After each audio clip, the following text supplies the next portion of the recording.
parents monitor, they guide. And guidance is protection. The world is unpredictable. Children need watchful eyes. But when does guidance begin and control end? Constant monitoring can suffocate trust. Parents are the first safety net. They ensure that children don't fall into wrong habits, wrong influences, or toxic companies. And yet, too much watching creates rebellion. Children hide things. Secret grows in shadows caused by over-monitoring. Monitoring shows care. When parents ask, "How was your day?" a child feels valued. It builds connection. But when that question becomes an interrogation, where were you, with whom, why, the bond weakens. Without monitoring, children often drift.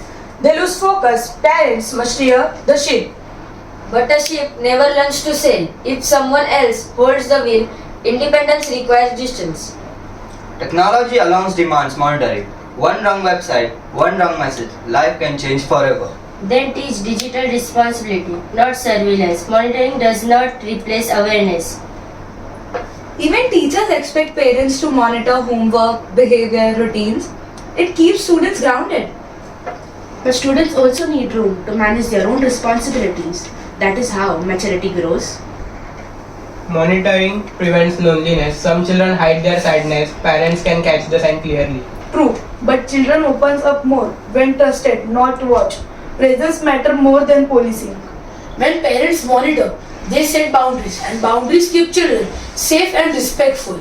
Boundaries are good, but boundaries without freedom turn into emotional cages.